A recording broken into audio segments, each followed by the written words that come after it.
안녕하셨습니까? 사랑하는 또 성도님들과 전 세계에 흩어져 있는 우리 사랑하는 또 성도님들, 또 모든 분들과 함께 온라인 영상을 통해서 또 말씀을 전가할 수 있도록 하신 우리 하나님께 참으로 감사드립니다. 그리고 또 모든 분들을 환영하고 감사를 드립니다. 오늘 저는 예수 그리스도의 초림과 재림이라고 하는 제목을 가지고 함께 은혜를 나누고자 합니다. 많은 은혜가 저와 여러분에게 함께 하시기를 축원합니다. 성경 말씀에 보시면은 계시록의 3장 13절에 귀 있는 자는 성령이 교회들에게 하시는 말씀을 들을지어다 하는 말씀이 있습니다. 욥기서에 보면은 욥기 34장 2절로 4절에는 지혜 있는 자들아 내 말을 들으며 지식 있는 자들아 내게 귀를 기울이라. 입이 식물의 맛을 변별함 같이 귀가 말을 분별하나니 우리가 스스로 옳은 것은 택하고 무엇이 선한가 우리끼리 알아보자 하는 말씀이 있습니다. 오늘 제가 전하는 말씀들을 우리 입이 식물의 맛을 변별한 같이 우리 모두가 말씀을 분별해서 스스로 옳은 것은 택하고 무엇이 선한지 우리 함께 연구해 보시기로 하겠습니다. 많은 사람들이 말세다, 또 세상 끝이 왔다, 또 일어나는 많은 세상의 사건들을 통해 가지고 그렇게 이구동성으로 말하는 것을 우리는 볼 수가 있습니다. 그런데 세상 끝은 언제인가?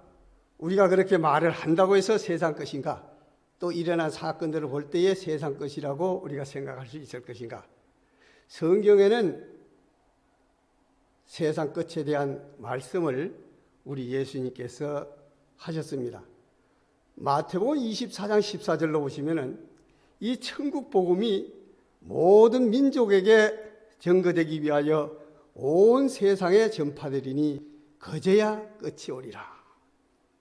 우리 예수님께서는 세상 끝은 천국 복음이 모든 민족에게 각 나라와 백성들에게 온 인류에 전파될 때에 그때 끝이 온다고 말씀하셨습니다.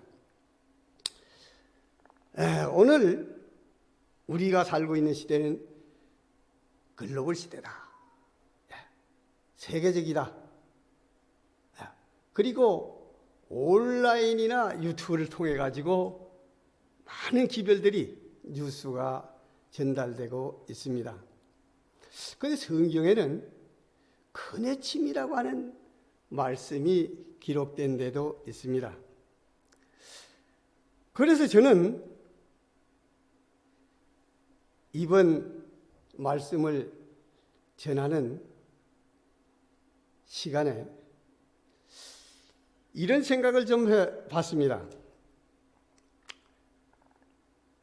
오늘 우리는 교회가 얼마나 크냐, 교인 수가 얼마나 많으냐 하는 시대는 이미 지나갔다. 그렇게 생각합니다. 그리고 또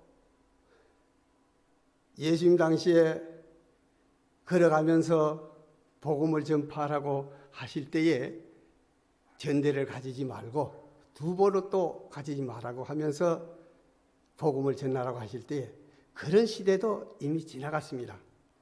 오늘 우리는 세상이 교회요. 세상 모든 사람들이 교인들이다. 오늘 이 시간 제가 온라인 영상을 통해서 기별을 전할 때에 이 기별이 지금 온 세상에 전도되고 있다는 사실입니다. 저는 예수님 앞에 늘 항상 죄책감을 느끼고 있습니다. 자, 나는 전도를 못하고 있는데 내가 다른 것으로 많은 죄가 있다고 생각하지만 그러나 더 큰 죄는 내가 예수님을 전가하지 못하는 죄, 전도하지 못하는 죄, 그 죄가 늘 마음에 눌려 있었는데 하나님께서는 지금 코로나19라고 하는 그런 참 고통스러운 계기를 통해 가지고 온 세계에 5.19 영상을 통해서 복음을 단시간에 전할 수 있도록 하신 그 하나님의 섭리가 있다는 것을 발견했습니다. 이제 3차원에서 4차원으로 도약하는 전환점이 되지 않았나? 모든 것이 이제 바뀌고 있다는 사실입니다. 전혀 생각지 않은 온역의 질병을 통해 가지고 이런 일들이 일어나는 것도 하나님의 섭리가 아닌가, 저는 그렇게 생각해 봤습니다. 이제는 교회가 적고 크고가 문제가 아니라, 교인이 많고 적고 문제가 아니라 온 세계가, 온 세상이 교회요, 온 세계의 모든 백성들이, 인류가 다 교인이라고 하는 것을 생각하고 저는 이 시간 예수님의 초림과 재림이라고 하는 기별을 전하고자 이 자리에 섰습니다. 예수 그리스도의 초림과 재림에 대해서 한번 생각해 보겠습니다. 예수 그리스도의 초림은 동방 박사들이 초림의 계시를 보고 예루살렘으로 찾아왔습니다. 그리고 예수 그리스도의 강림, 재림의 기별은 밤모섬에 유배된 사도 요한이 재림의 계시를 보고 계시록을 썼고, 거기에서 우리는 예수님의 다시 오심을 우리는 볼 수가 있습니다. 자, 예수 그리스도의 초림에 대한 예언을 보면은 옛날 이사야 선지자를 통해 가지고 이사야 7장 14절에 그러므로 주께서 친히 징조로 너희에게 주실 것이라, 보라 처녀가 잉태하여 아들을 낳을 것이요 그 이름은 임마누엘이라 하리라. 예수 그리스도의 초림에 대한 예언은 구약 성경에 많이 기록되어 있지만 이사야서에서는 보라 처녀가 잉태하여 아들을 낳을 것이요 그 이름이 임마누엘이라 하리라 하는 예언을 우리가 볼 수가 있습니다. 많은 예언들이 있지만은 그러나 시간상 제가 요약해서 한 말씀만 전하고 있습니다. 초림에 대한 예언이 성취되었는데 누가복음 1장 31절로 35절에 보시면은 보라 네가 수태하여 아들을 낳으리니 그 이름을 예수라 하라. 저가 큰 자가 되고 지극히 높으신 이의 아들이여 일컬을 것이요 주 하나님께서 그 조상 다윗의 위를 저에게 주시리니 영원히 야곱의 집에 왕노릇 하실 것이며 그 나라가 무궁하리라. 마리아가 천사에게 말하되 나는 사내를 알지 못하니 어찌 이 일이 있으리까? 천사가 대답하여 가로되 성령이 네게 임하시고 지극히 높으신 이여 능력이 너를 덮으시리니 이러므로 나실파 거룩한 자는 하나님의 아들이라 일컬으리라. 처녀가 잉태하여 아들을 낳을 것이라고 하는 예언을 통해서 이스라엘 나라의 많은 여인들이, 특별히 처녀들이 내가 혹시나 내가 하는 생각들을 많이 했을 것입니다. 그런데 하나님께서는 마리아라고 하는 여인을 통해 가지고 그 예언이 성취되도록 하는 섭리가 계셨습니다. 초림에 대한 예언의 성취를 또 보시면은 누가복음 2장 1절로 7절에 이때에 가이사 아구스도가 영을 내려 천나로 다 호적하라 하였으니 이 호적은 구레노가 수리아 총독되었을 때에 첩번한 것이라. 모든 사람이 호적하러 각각 고향으로 돌아가며 요셉도 다윗의 집 족속인 고로 갈릴리 나사렛 동네에서 유대를 향하여 베들레헴이라 하는 다윗의 동네로 그 정원은 마리아와 함께 호적하러 올라가니 마리아가 이미 잉태되었더라. 거기 있을 때에 해산할 날이 차서 마다들을 낳아 강보로 싸서 구현이었으니 이는 사관에 있을 곳이 없음이라.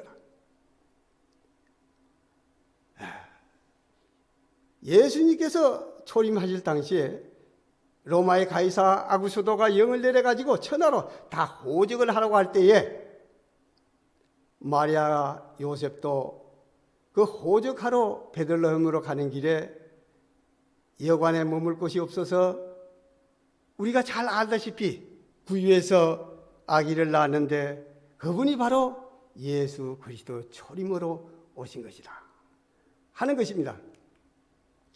자, 갈릴리 나사렛에서 베들레헴까지는 144km고 또 뭐 170km라고 하는 데도 있어요. 대전에서 서울까지가 158km라고 하면은 우리가 대충 짐작을 할 수가 있습니다.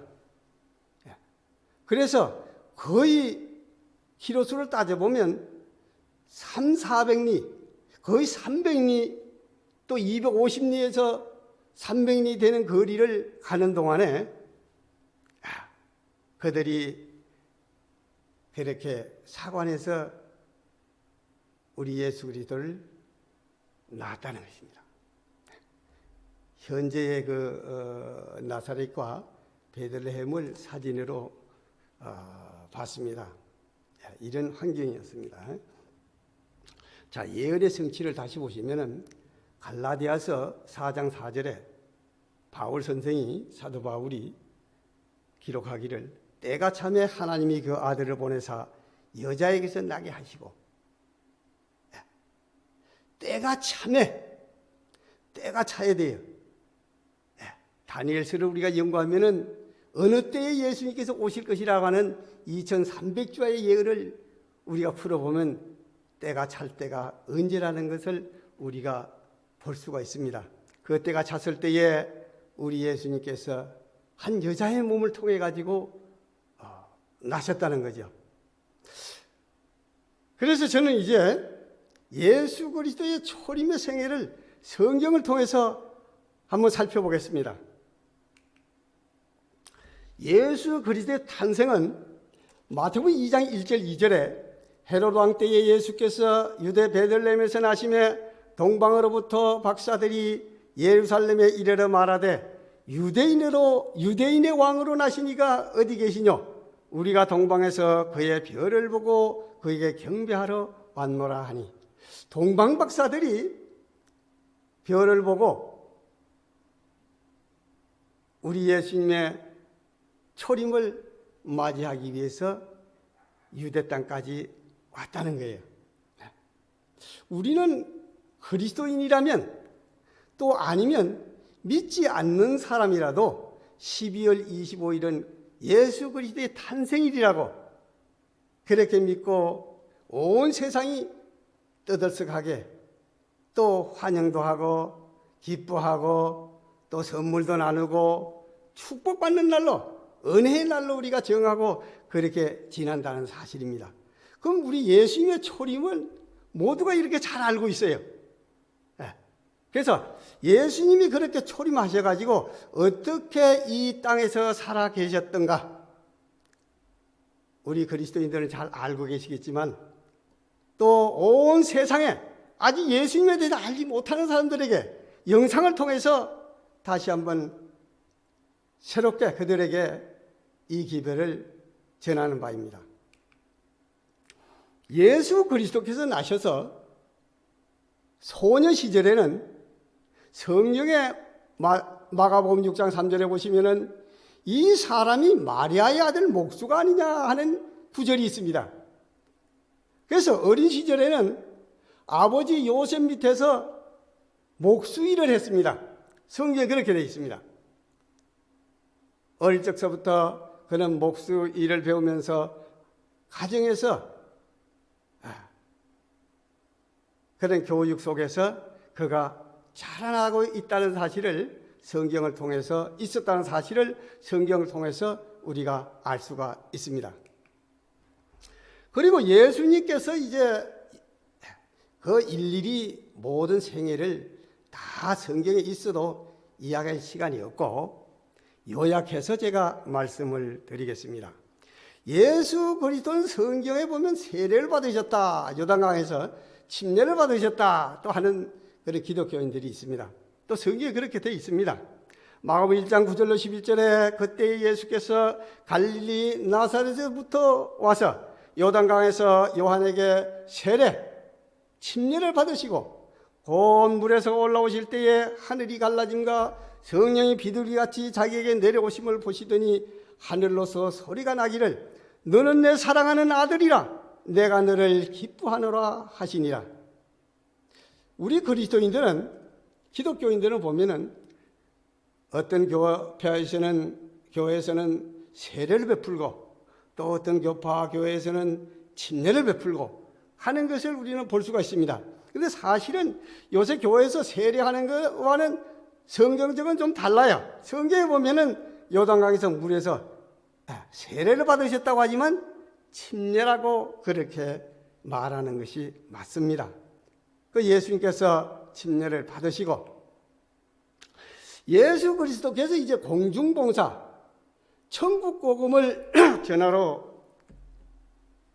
나가셨는데 누가복음 3장 23절에 보시면은 예수께서 가르치심을 시작하실 때에 30세쯤 되시니라. 사람들이 아는 대로는 요셉의 아들이니, 예수님께서 복음을, 천국 복음을 증거하실 때에, 시작하실 때에 나이가 30세쯤 됐다. 그래서 유대 나라에는 공식적으로 교육자가 되고 또 교육을 할 수 있는 자격이 30세 기준으로 그렇게 정하고 있다는 것을 대충 알고 있습니다. 그런데 사람이 아는 바대로는 바로 요셉의 아들이라고 그렇게 불렸다. 그리고 예수 그리스도의 사직을 보시면은 예수 그리스도께서 천국 복음을 증거하실 때에 어떠한 일들을 하셨는가?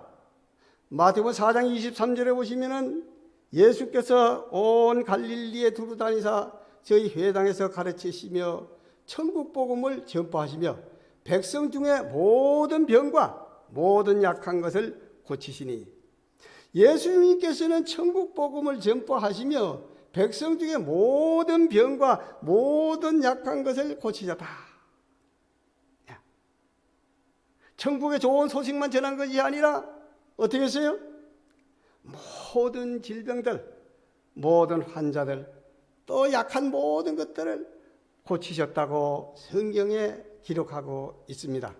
그뿐만 아니라 우리 예수님께서는 죄인을 구원하시러 오셨다고 하는 말씀을 성경에서 우리는 많이 볼 수가 있습니다.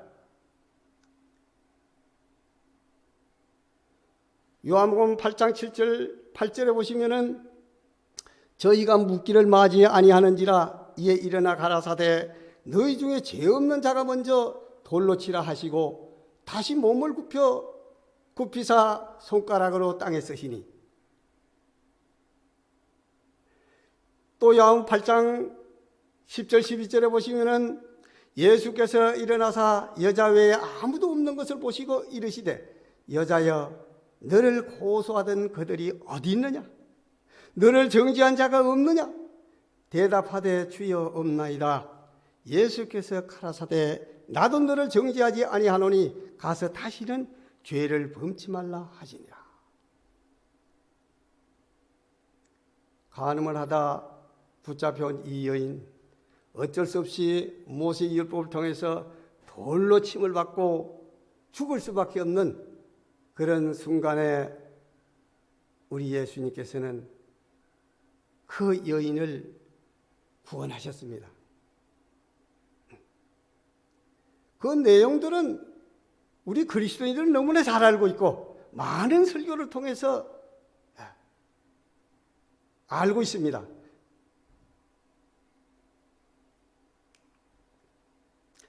자, 그런데 많은 사람들이, 이스라엘 백성들이나 모든 백성들이 거의 우리 예수님을 따라가고 있었습니다.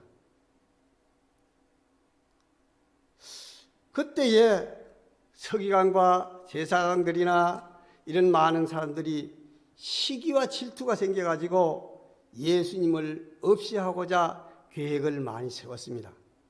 그래서 결국은 우리 예수님을 십자가에 못 박게 하는 그런 일들이 성경에 기록된 것을 우리는 보고 또 많은 설교를 통해서 우리는 들었습니다. 마가복음 15장 9절 10절에 빌라도의 법정에 우리 예수님께서 고소를 당해서 끌려갔을 때에 빌라도가 대답하여 가로되 너희는 내가 유대인의 왕을 너희에게 놓아주기를 원하느냐 하니 이는 저가 대제사장들의 시기로 예수를 넘겨준 줄을 알미르라. 바나바라고 하는 그 강도 죄인이 있었는데 명절에는 한 죄인을 놓아주는 그런 일들이 있었습니다. 사면을 하고 놓아주는데, 그래서 빌라도가 우리 예수님을 그들이 고소하는 걸 봤을 때에 아무 죄도 없는 것을 알게 됐습니다. 그래서 빌라도는 죄 없는 예수님을 어떻게 처벌할 수 있겠는가? 그래서 유대인들 그 서기관과 제사장들에게 누구를 놓아주기를 원하느냐? 그래서 그들은 시기로 질투로 우리 예수님을 십자가에 못 박으라고 하는 그렇게 외치고 있었습니다. 그래서 어쩔 수 없이 유대인들의 선택을 통해 가지고 마가복음 15장 15절에 빌라도가 무리에게 만족을 주고자 하여 바나바는 놓아주고 예수는 채찍질하고 십자가에 못 박히게 넘겨줬다. 그 장면을 보면 그런 모습입니다. 예수님을 채찍질하고 십자가에 못 박혀 놓아줬다. 넘겨줬다. 그래서 우리 예수님의 초림 중에 우리 예수님은 십자가에 못 박히는 우리 인류의 죄를 위해서, 나의 죄를 위해서 성경의 말씀대로 또 하나님의 섭리대로 인류를 구원하기 위해서 십자가에 달리시게 됐습니다. 그래서 에덴 동산에서부터 가인과 아벨이 제사를 드릴 때에 아벨이 그 죄를 용서받기 위해서 예수님 십자가에 달려 돌아가실 것을 그가 영감적으로 포착하고 또 그런 기별을 통해서 양을 잡는 그런 일들을 했습니다. 그런데 예수님이 요단강에서 세례를 침례를 받으러 오실 때에 또 침례를 받고 난 후에 이 침례 요한이, 세례 요한이 이튿날 요한복음 1장 29절에 요한이 예수께서 자기에게 나아오심을 보고 가로되 보라 세상 죄를 지고 가는 하나님의 어린 양이로다.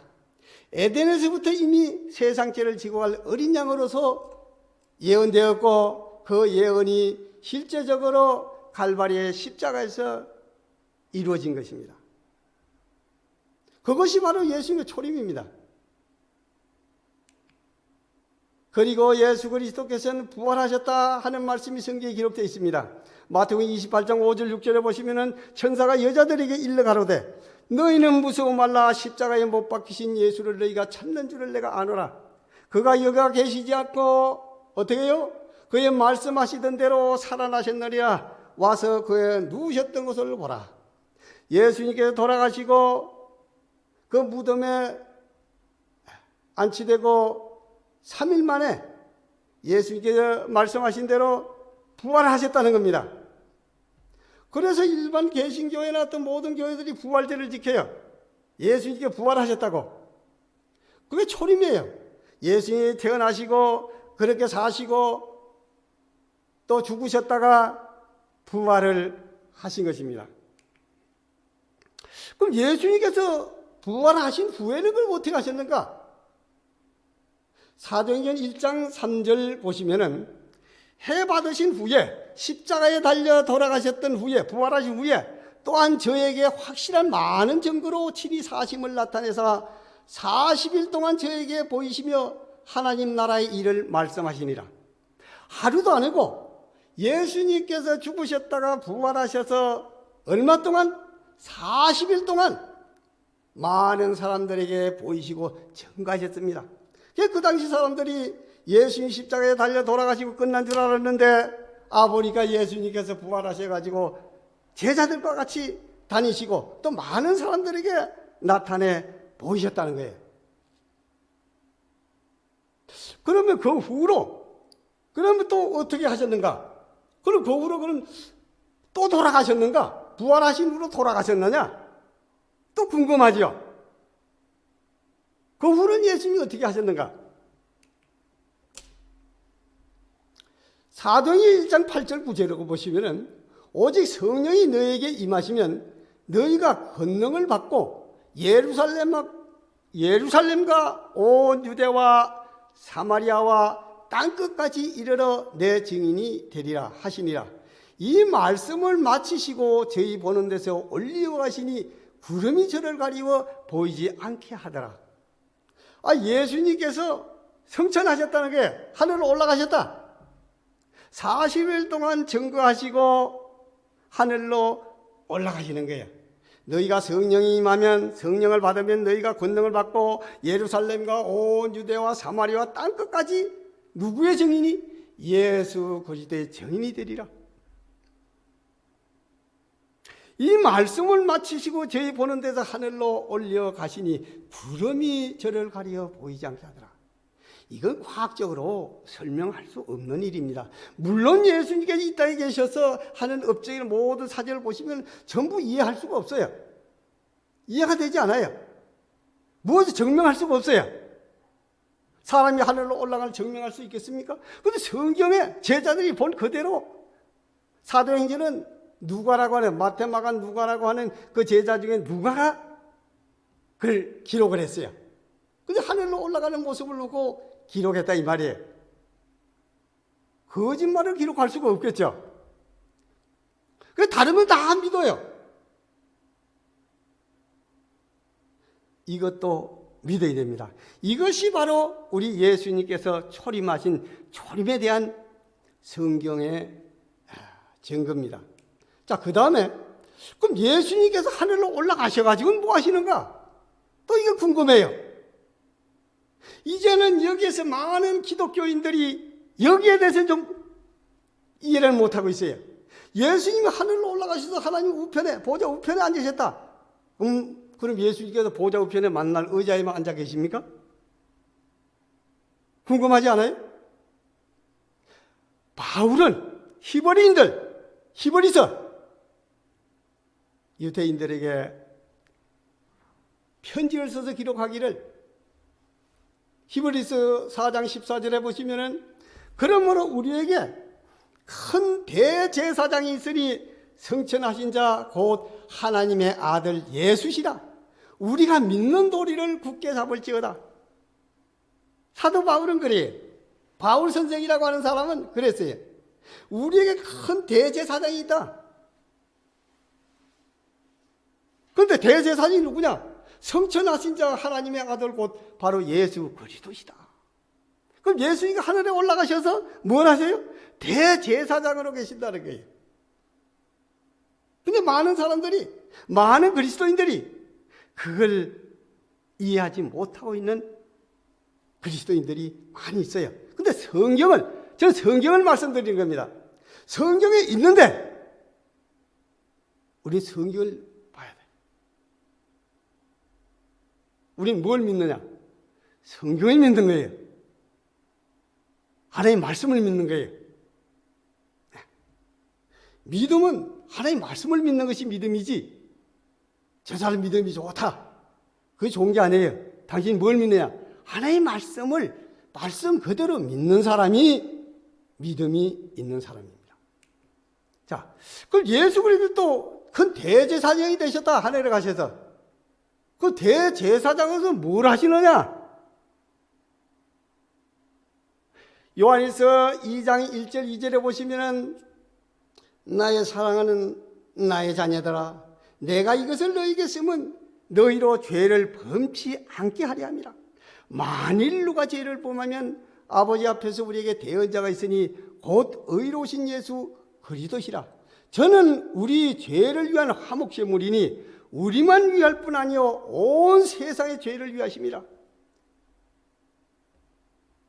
이 예수님께서 하늘에 올라가셔서 보좌의 우편에 앉아서 가만히 계시는 것이 아니라 뭐예요? 중보 사역을 하고 계신다는 거예요.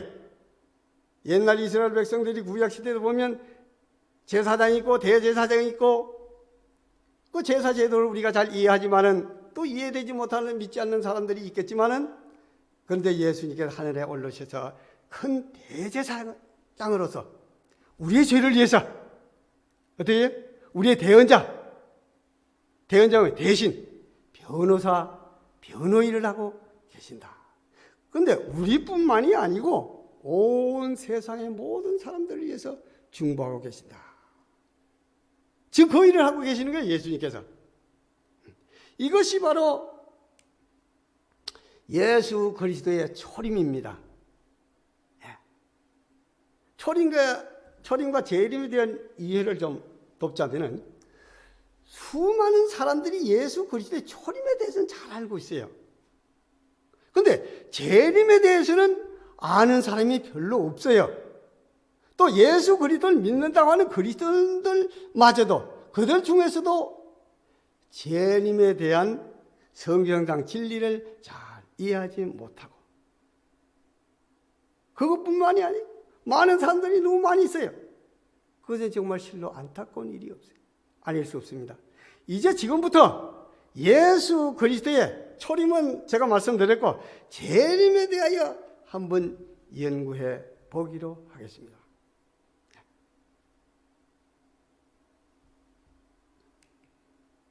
자, 예수 그리스도의 재림이라고 하는 말은 없어요. 성경에 보면 강림이라고 되어 있어요. 강림, 내릴 강자. 그러니까 예수님이 다시 내려오신다는 거예요. 임하신다는 거예요.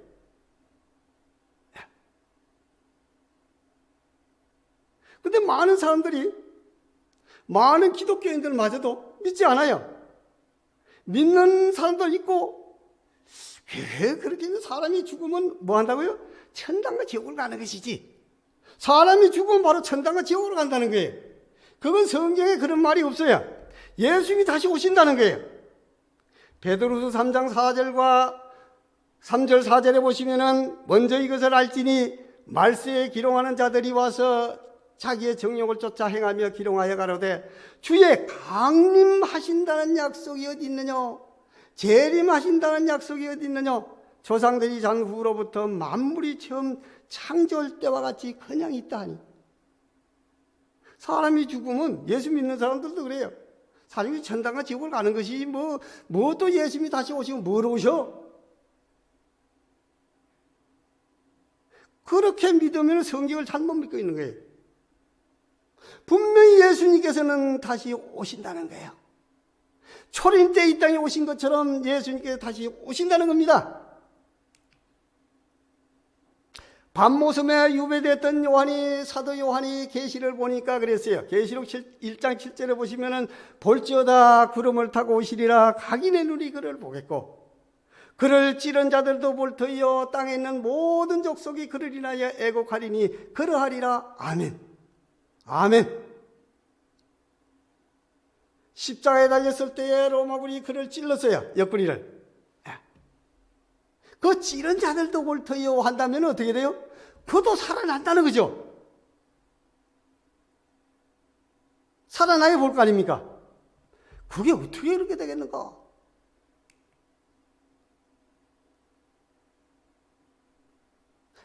예수 그리스도의 재림의 약속은 예수님께서 친히 말씀하셨어요. 요한복음 14장 1절 3절에 보시면은 너희는 마음에 근심하지 마라. 천국 복음을 전가하실 때 그랬어요. 그리고 십자가에 달리시고 하늘로 올라가시기 직전에 그를 위로하는 말씀으로 그렇게 했어요. 너희들 마음에 근심하지 마라. 하나님을 믿으니 또 나를 믿어라. 내 아버지 집에 거할 곳이 많도다. 그렇지 않으면 너희에게 일러서리라. 내가 너희를 위하여 처소를 예비하러 가노니 가서 너희를 위하여 처소를 예비하면 내가 다시 와서 너희를 내게로 영접하여 나 있는 곳에 너희도 있게 하리라. 예수님께서 거짓말 하셨어요? 그 위로하기 위해서 그냥 거짓말 하시는 겁니까? 아니, 내가 어떻게 해요? 내가 다시 와서 너희를 내게로 영접하여 나 있는 곳에, 우리 예수님께서 하늘에 올라가 계신 그곳에 우리도 어떻게 해요? 너희도 그곳에 같이 있게 하리라. 이 재림의 약속이죠. 그런데 천당과 지옥을 간다고 하면 예수님이 다시 오실 필요가 있겠어요? 없어요. 그 많은 교회가 그렇게 믿고 있고 많은 기독교인들이 그렇게 믿고 있다면 이건 잘못된 믿음입니다. 그리고 온 세상 사람들이, 온 인류가 지금 이 영상을 통해 가지고 이 기별을 듣고 성경을 보시고 다시 오시는 예수님을 맞이하기 위해서 준비해야 합니다. 자, 성천과 재림에 대한 불신이 있어요. 안 믿어져요. 예수님의 초림에서는 오셨다가 돌아가시고 부활하시고 하늘에 올라가신 것까지는 믿어요. 죽었다가 산 사람이 부활해, 그래서 부활절까지도 믿고 하는데 사람이 어떻게 해서 하늘로 올라갈 수 있겠는가? 그건 불가능한 일이다.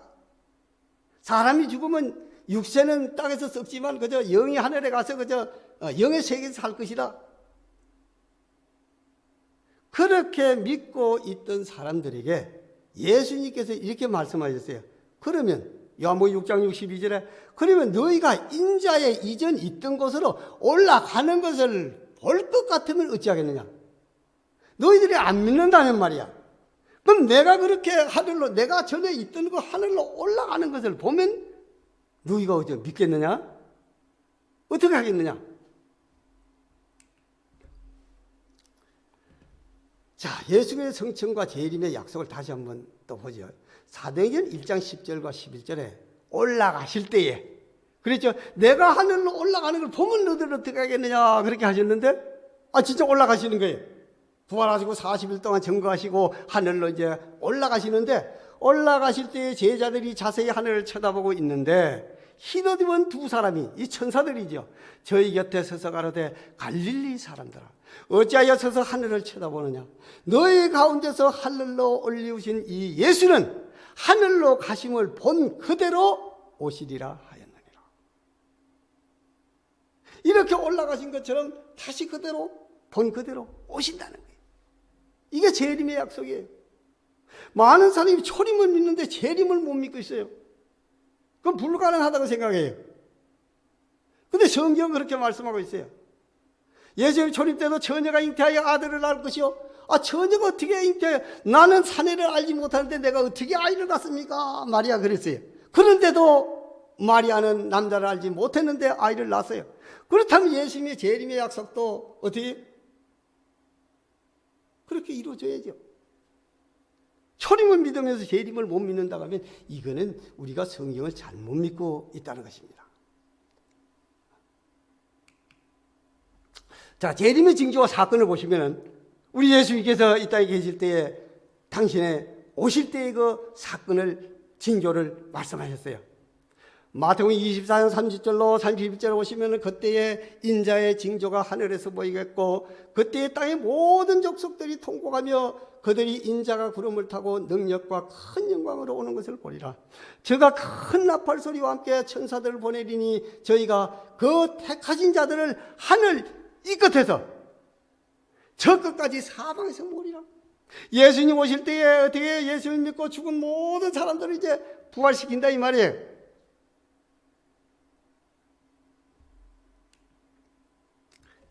찬미에 보면 그 크신 하나님의 사랑 찬송가에 되어 있어요. 2절에 보면 그래요. 괴로운 시절 지나가고 이 세상 영화 시들 때에 주 믿지 않던 모든 사람 큰 소리 외쳐 울어도 주 믿는 성도들에게 큰 사랑 베푸사 우리의 죄 사했으니 그 은혜 있을까? 그 크신 하나님의 사랑 다 청량 못하며 영원히 변치 않는 사랑 성도여 찬양하세요. 예수님 오실 때에 예수님이 말씀하신 것들은 전부 세상 사람들이 큰 소리, 왜? 믿지 않았기 때문에 통곡한다 그랬어요, 예수님께서. 그러나 이 사실을 믿은 재림, 다시 오심을 믿는 많은 사람은 어때요? 예수님을 영광에 얼마나 기뻐하겠어요. 찬미나 찬송가에 보면 뒤에 나팔 소리 나고 이런 제목이 있고 그 찬송이 있어요. 주의 나팔 소리 나고 세상 끝이 이르면 영광스러운 아침 동이 트겠네. 구원받은 성도들을 사방에서 모으고, 예수님이 그랬어요. 천사들을 보내가지고 사방에서 모은다 그랬어요. 그 선구자들은 이미 그것을 영감대로 포착하고 이런 곡을 붙이고 작사를 해서 이렇게 찬미와 찬송을 부르는 거죠. 성도 호명하실 때에 나도 거기 가서 참여하겠네. 그때 사방에서 모을 때에 아무개 일어나라, 누구 일어나라고 호명할 때에 나도 거기 참여하겠다. 광명하고 맑은 아침 자던 성도 일어나. 죽은 사람들을 잠잔다 그러셨죠, 예수님께서. 그 죽은 성도들이 일어나 영화로운 새 생명을 얻겠네. 영원히 죽지 않을 새 생명을 얻겠네. 주의 택한 모든 성도 하늘집에 모으고 호명할 때 나도 참여하겠네. 호명하시는 거예요. 예수 믿는 사람들을, 믿고 죽은 사람들을 호명하는 거예요. 성도 호명하실 때에 나도 거기 참여하겠네. 그게 예수 믿는 거예요. 언제요? 예수님이 다시 오실 때 천국, 천당 가고 지옥 가는 게 아니에요. 그거 잘못 믿는 거예요. 예수 그리스도의 부활이 있다면 예수 믿는 사람들도 부활이 있어야 되는 거예요. 고린도전서 15장 12절로 15절로 보시면 그리스도께서 죽은 자 가운데서 다시 살아나셨다 전파되었거늘 너희 중에서 어떤 이들은 어찌하여 죽은 자 가운데서 부활이 없다 하느냐? 우리 죽으면 그만이에요. 천당과 지옥 가고. 그게 아니라 이 말이에요. 왜 부활이 없느냐? 만일 죽은 자의 부활이 없으면 그리스도 다시 살지 못하였으리라. 그리스도께서 만일 다시 살지 못하였으면 우리의 전파하는 것도 헛것이요. 제가 오늘 부활이 있고 예수님이 오신다고 하는 이건 이거 헛거라 이 말이에요. 이거. 또 너희 믿음도 헛것이며 내가 믿고 있으면 이거 잘못 믿는 거 아닙니까? 누가 잘못 믿는 거예요? 내가 믿는 게 잘못 믿는 것입니까? 또 우리가 하나님의 거짓 증인으로 발견되리니 내가 이 말에서 이것이 안 이루어지면은 나는 거짓 증인 아닙니까? 우리가 하나님이 그리스도를 다시 살리셨다고 증거하였습니다. 만일 죽은 자가 다시 사는 것이 없으면 하나님이 그리스도를 다시 살리시지 아니하셨으리라. 그렇잖아요. 부활이 없다면 예수님이 어떻게 부활하셨겠어요? 그럼 예수님이 부활하시면 우리도 부활할 수 있다는 거 아닙니까? 천당과 지옥을 가는 것이 아니고. 그래서 고린도전서 15장 22절로 23절에 그리스도의 부활에 대해서 이야기하고 있습니다. 바울이 아담 안에서 모든 사람이 죽은 것 같이 그리스도 안에서 모든 사람이 삶을 얻으리라. 그러나 각각 자기 차례대로 되리니 먼저는 첫 열매는 그리스도요 다음에는 그리스도 강림하실 때에 재림하실 때에 그를 믿는 사람들이요 그에게 붙은 자요. 그 저와 여러분이 지금 죽어도 우리는 예수님이 다시 오실 때에 뭐 하는 거예요? 천당과 지옥을 간 것이 아니고 부활한다는 거죠. 성경 그렇게 기록하고 있어요. 바울이 거짓말로 이런 거 기록했습니까? 자, 죽은 자들의 부활에 대해서 재림과 부활은 아주 밀접한 관계가 있는 거예요. 죽은 자들이 그리스도를 믿는 자들이 부활을 해야 예수님이 오실 이유가 있지. 예수님이 오시고 뭐로 오시는 거예요? 지구에 우리의 인생들이 어떻게 사나 궁금해서 오시는 겁니까? 아니에요. 고린도전서 15장 51절 52절에 오시면 보라 내가 너희에게 비밀을 말하느니 비밀을 하나 바울 선생이 그렇게 사도 바울이 비밀을 내가 말하는데 우리가 다 잠잘 것이 아니오 마지막 나팔의 순식간에 호련히 다 변화하리니 나팔 소리가 나면 예수님께서 오실 때에 나팔 불면서 오시잖아요.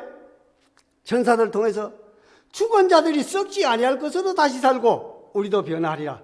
지금 예수님께서 오시면은 죽은 사람들이 부활을 해서 썩지 아니할 몸으로 그 썩었던 몸들이 나사로가 죽은 지가 나흘이 돼서 썩어서 냄새가 나나이다 했는데 그 썩지 아니할 몸으로 부활했잖아요.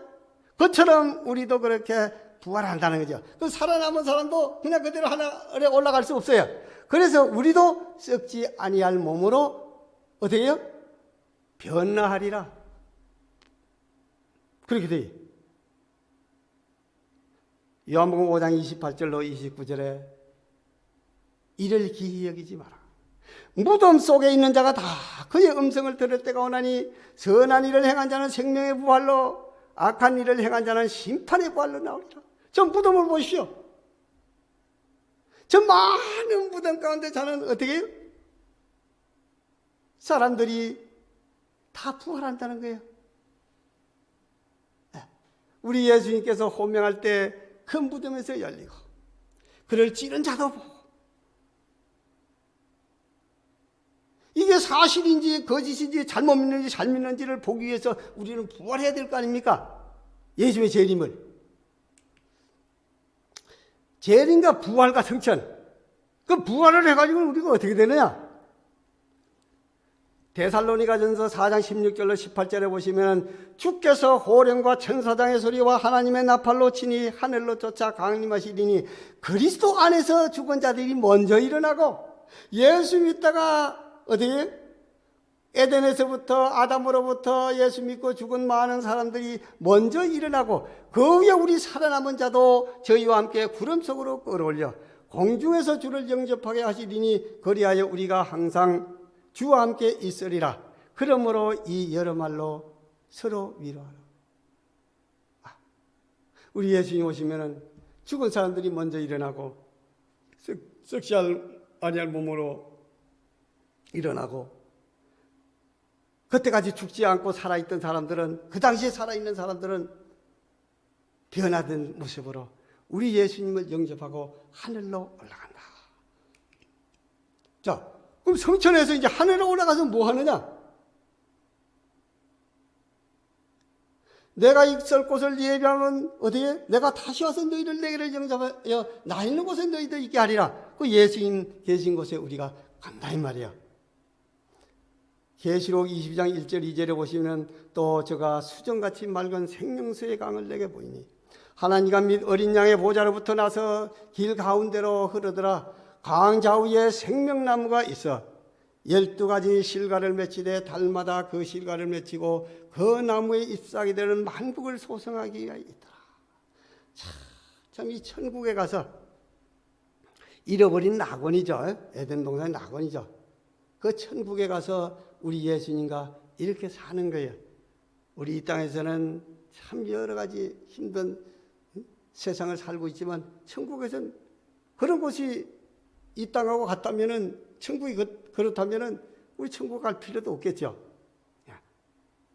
그 생명강을 내게 보이는데 참 그 강좌우에 생명나무가 있어서 12가지 실과를 맺히고 이 좋은 천국에 예수님이 오시면 재림에 오시면 믿는 사람들이 그곳에 간다는 겁니다. 그런데 한 100년을 살다가 가기 위해서 이 땅에 그 왜 이 좋은 것을 우리가 누리지 못하고 또 가보지도 못하고 잠시 살다가 흙으로 돌아가야 되는 것입니까? 우리가 예수님을 믿고 예수님이 다시 오심을 성경을 통해서 우리가 믿어야 돼요. 천국은 잃어버린 에덴 낙원이다. 그곳은 어떤 곳이냐? 강좌우에 뭐 12가지 실과가 맺히고 뭐 참 달마다 이런데 그것뿐만이 아니고 계시록 22장 5절에는 다시 뭐가 없어요? 밤이 없겠고 저는 이제 나이가 70이 넘어가 이제 80을 바라보는 데 되니까 그전에는 잠을 못 자면은 한낮에 잠이 일을 하면서도 꼬불꼬불 졸았어요. 잠이 부족해서. 이제는 뭐 다해서 3시간, 맞으면 4시간 안 자도 졸지도 않아요. 그래서 옛날 노인들이 아유 밤에 어떻게 잠이 없고 잠이 안 온다. 그걸 저는 좀 실감하고 있어요. 아 그렇구나. 근데 그게 잠이 자고 애들 때는 우리 건아가 와서 그래요. 우리 아들이 아 눈만 감으면 아침이 벌써 와가지고는 그냥 일어나기 싫어서 아유 아주 그냥 밤이 좀 길었으면 좋겠다. 근데 저는 어때요? 밤이 좀 짧았으면 좋겠어요.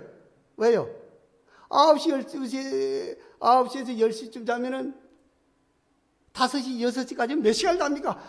아이고, 이 밤을 또 어떻게 그렇게 또 지새나. 자다가도 몇 번씩 깨요. 날 샜는 거 하고. 근데 천국에는 어떻게 해요? 다시 밤이 없겠다. 밤이 좀 없었으면 좋을 것 같아요. 근데 젊은 사람들은 어떻게 해요? 아이고, 밤이 없으면 어떻게 해요? 이는 주 하나님이 저에게 빛이심이라 저희가 세세토록 막노하리로다. 계시록 21장 4절에 모든 눈물을 그 눈에서 씻기심에 다시 사망이 없고 애통하는 것이나 곡하는 것이나 아픈 것이 다시 있지 아니하리라 하리니 처음 것들이 다 지나갔습니다. 저는 기도를 이렇게 이제 늘 조석으로 기도하는데 여러 가지 질병과 고통과 사망의 그늘에서 고통당하는 모든 인생들을 구원해 주십시오. 그런 기도를 하고 그 다음에 또 둘째 번의 기도가 뭐예요? 지금 코로나로 인해서 온 인류가 지금 고통 중에 있습니다. 그 고통에서 구원해 주십시오. 그 세 번째 기도가 어떠냐? 그건 병에 대한 기도에 다른 기도는 또 있지만 하나님 인간의 죄악 때문에 모든 가축들이 지금 살처분당하고 매몰당하는 일이 얼마나 막 그냥 삽을 막 갖다 묻으니까 그들이 기어 나오려고 막 애를 써가는데 그거 좀 지켜주십시오. 차마 눈 뜨고 못 보겠습니다. 뭐 AI 또 무신병 뭐 돼지, 소, 닭들, 오리 해가지고 그냥 뭐 금방 100km 안에는 어떻게 해요? 막 갖다 묻는 거예요. 이런 걸 볼 때에 참 가슴이 아파요. 그거 지켜달라고. 그 인간의 잔인하고 그 죄 때문에 모든 만물이 고통하고 있다고 로마서에 그렇게 말하고 있어요. 근데 그곳에는 그런 게 있어요. 사망도 없고 그 모든 눈물을 그늘시키시며 다시 사망도 없고 죽는 것도 없고 애통하는 것도 없고 곡하는 것도 없고 아픈 것도 없고 처음 것들이 다 지나갔다. 그 천국이에요. 그런데 목사님 그게 언제 그렇게 됩니까? 아무리 와도 그럴 때가 올 것 같질 않아요. 때와 기한. 그래서 많은 사람들이 점을 치고 있어요. 언제 그렇다? 또 언제 그렇게 될 것이다. 근데 그건 자기 생각이고 마태복음 24장 36절에 보시면 그러나 그날과 그때는 아무도 모르나니 하늘의 천사도 모르고 아들도 모르고 오직 아버지만 아시느니라. 언제 그런 때가 옵니까? 그러니까 어때요? 말씀 안 하셨어요. 사도행전 1장 7절에 보시면 가라사대 때와 기한은 아버지께서 자기의 권한에 두셨으니 너희의 알 바가 아니요. 그거 알 바 아니에요. 알 바 아닌 거 자꾸 얘기할 필요도 없어요. 그런 사람들이 있어가지고 자꾸 성도들을 어떻게 해요? 혼란에 빠지게 하고 문제를 일으키고 하는 그런 기독교인들이 있는데 그건 우리의 알 바가 아니라는 거예요. 베드로후서 3장 8절 9절에 사랑하는 자들아 주께는 하루가 천년 같고 천년이 하루 같은 이 한 가지를 잊지 마라. 주의 약속은 어떤 이에 더디다고 생각하는 것까지 더딘 것이 아니라 오직 너희를 대하여 오래 참으사 아무도 멸망치 않고 다 회개하기에 이르기를 원하시느니라. 우리 인류의 역사가 몇 천년 몇 억년 하지만은 하늘에서는 어때요? 시간이 없어요. 시간 개념이 천년이 하루 같아요. 우리 천년 하면 엄청나지만은 하루 지나는 것 같다 이 말이에요. 아담이 죽었다가 지금 일어나면은 몇 천년 역사가 흐르는데 아담이 어때요? 잠 잘 잤다 하고 일어나지. 몇 천년 동안 내가 땅속에서 아주 지겨워서 혼났다고 이렇게 말할 겁니다. 아니라.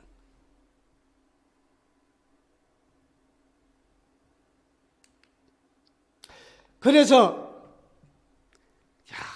참 이 찬송가나 찬미가들이 얼마나 난 그 선구자들이 곡을 짓고 작사를 해서 붙이고 해서 부른 노래들 내가 쭉 볼 때 말이지, 주님 오시는 그날이 언제일지, 주님 뵙는 그날 나는 뭐 확실히 알아? 확실히 모른다는 거예요, 그 사람들도. 에?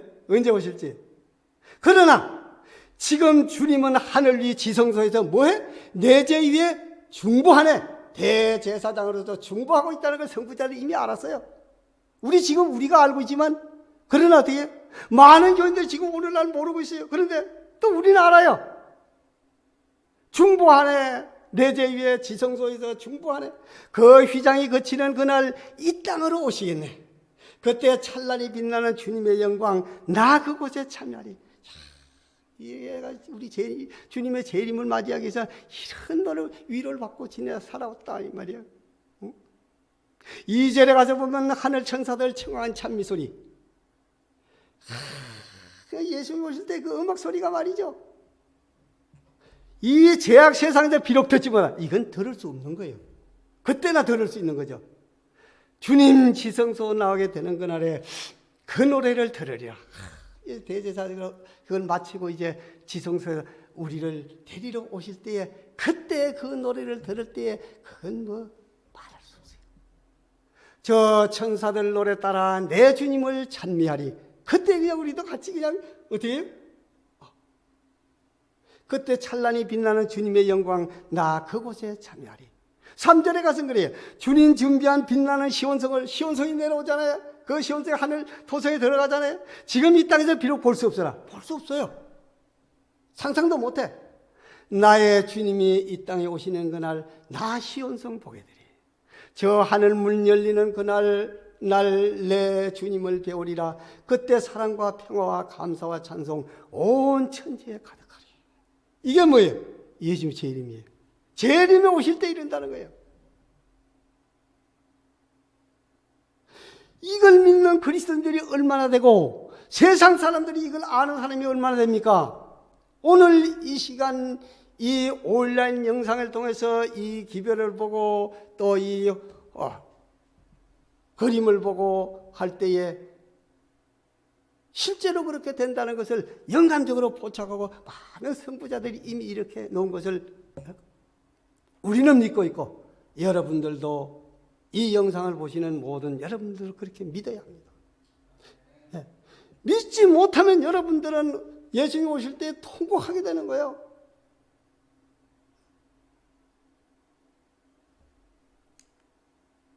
예수 그리스도의 재림에 대한 결론을 이제 내리죠.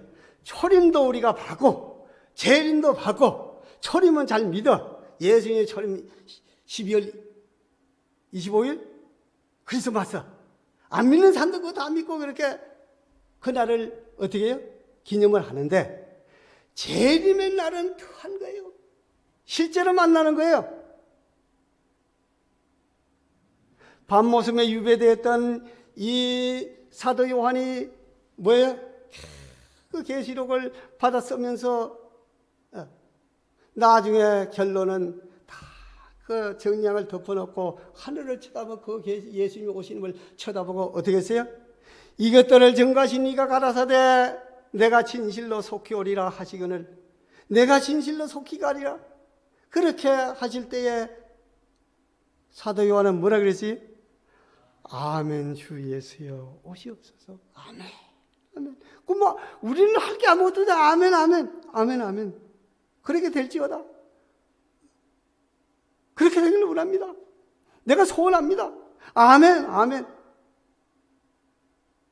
주 예수의 은혜가 모든 자들에게 있을지어다. 아멘. 이게 우리 예수님의 재림입니다. 저는 이 시간을 빌어서 짧은 시간에 우리 예수님의 초림과 재림에 대한 성경상 진리를 온 세상에, 하나님께 저는 감사해요.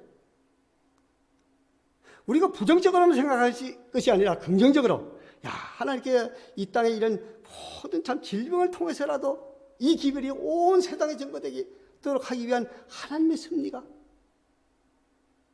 다른 차원으로 넘어갈 수 있는 전환기를 질병을 통해서 주셨구나. 너무 좋은 기회가 아니냐.